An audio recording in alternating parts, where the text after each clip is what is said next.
AC, not the afternoon we were after here at Bearsted. No, it's one that's caught me a bit off guard, to be honest with you. We've been obviously on a decent run of form. We're getting some decent results, looking solid as a side all over the pitch. And today was just the complete opposite of that. I just thought it was a horrendous performance. Like, I give absolute all the credit to Bearsted, who I thought were by far the better side. And actually, we made it a comfortable afternoon for them, but they were still clinical. They took their chances. They played decent football. They fully deserved their win. So it's fair play to them. But yeah, we need to. I said to the boys after, with the games we've got coming up, which are big, let's just forget about that one. It's done. End of. Obviously we'll review it now, but I won't be going through it again with the players because it's just something that you've got to get out your heads. It just wasn't how we've been since we've come in. So I don't really know where the performance came from, to be honest. Do you think we struggled to match Bearsted's desire and hunger for the ball? 100%. Their energy was extremely high. Obviously they're in the bottom two at the start of the day. Again, a bit like Lyd, probably a false position given the quality of player that they've got here. But for the first 5 minutes, I actually thought we looked okay. Like, we got the ball wide to Nat and DeAndre and put a few bad balls into the box, but we were getting in the right areas. But again, that kind of just then led to our general quality throughout the game, which was terrible. We weren't winning second balls. We weren't winning first balls. We were giving it away every time we had it. When we did have it, we looked rushed and panicked. We didn't put our foot on the ball. And then the goals we've conceded, just like kamikaze from us, really. Like, we haven't tracked runners. We've not done basics well. We haven't cleared our lines when we should have. It's just a nightmare. And to be fair, at 2-0 down before we come in at half time, you're probably still in the game at 2-0. We obviously made a change to the shape halfway, 25 minutes through probably the first half. And then we made 3 changes at half time to try and freshen it up a bit. But conceding literally in the last kick of the first half to make it 3-0, for me, that was game over. Couldn't see us coming back from mentally. It's difficult, isn't it? 100% it is, yeah, 100%. And I said to the boys, look, first half is what it is. We've got a big game coming up this week.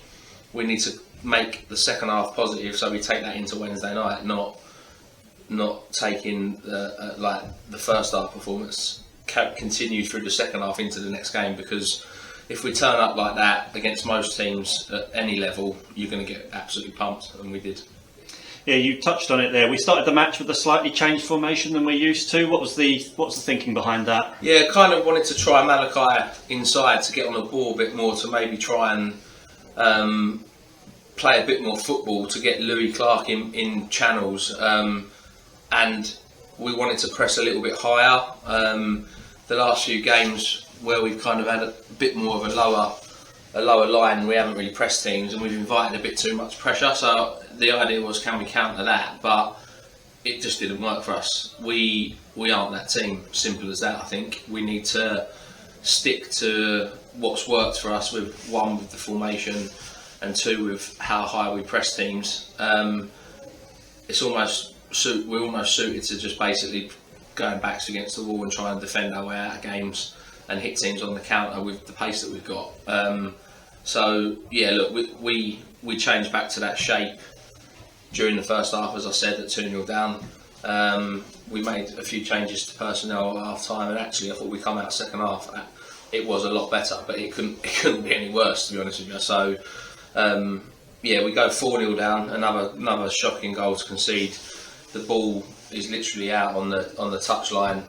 Smarty's just got to clear that, get rid of it. He's missed the ball completely. It's gone through his legs, and then Connor French has literally run from the touchline all the way across and then finished it well, to be fair to him, which you'd expect from a player of that quality. But basic defending, just put the ball out of play. I feel bad for digging him out, because he's obviously gone off out of the game with a bad hamstring injury. But the first half there was mistakes all over the place that costed goals, so it's not just him.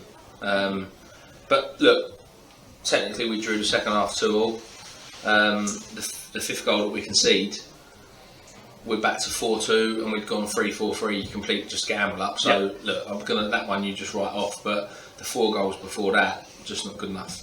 There was also some good football from Bearsted for those goals. Oh no, like I said, I don't want to take anything away from them. They thoroughly deserved the result. The result and the performance and the way they played was good. Teams will come here.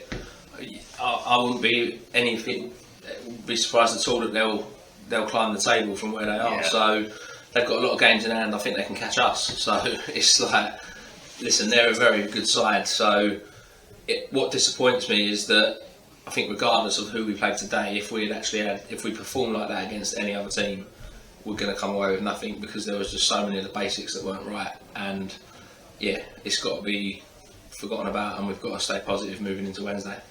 One of the other positives from today, Louis Clark's goal. Yeah, Louis is going to score goals. I was thinking about taking him off just before, actually, because he was a bit tight on his groin, and like the game was pretty much done, so I thought keep him fresh. But then he scored, so you might as well keep him on, keep that form going. He's been scoring a lot of goals, so that's good. AO back on the pitch is a positive. I thought he looked all right when he came on as well for his first run out since his injury. He's back in and around it, which is good. Obviously we've lost Smarty, which is going to be a bit of a blow, but someone's going to have to step up and take an opportunity. So yeah, there were positives, and actually we had a couple of other chances. Smarty's had a chance, Wale's had a chance, Keeper's made a couple of decent saves. I'm not saying for 1 second that we deserved anything from the game, but if we had got a couple of earlier goals than what we did, then you never know. But look, we had a bit of a go. There were positives in the second half to take into the next game. So for me, that's the only positive I can really talk about. Yeah, fair enough. And the next game is a quarter-final in the SCEFL Challenge Cup. Yeah, so away to Forest Hill. It's massive for us. I don't think the club's been to a final at this level. It hasn't been to a semi-final for a long time. It has been there before, but listen, we've got an opportunity. We've got a 90-minute football match, 11v11, to go and get a result. So players need to give absolutely everything to go and get that result. It's not going to be a nice experience. I don't think it's a tough place to go. The Ladywell Arena is not the best surface, not the best place to play football. But listen, we've got to go there and go and do a job and get a result. And I'll be doing everything I can to make sure the boys are up for that. So yeah, we look forward to it. Always after a defeat, you want the next game as quick as possible to make it right. So roll on Wednesday. Yep, on to Wednesday. Cheers for your time, AC. Cheers, thank you.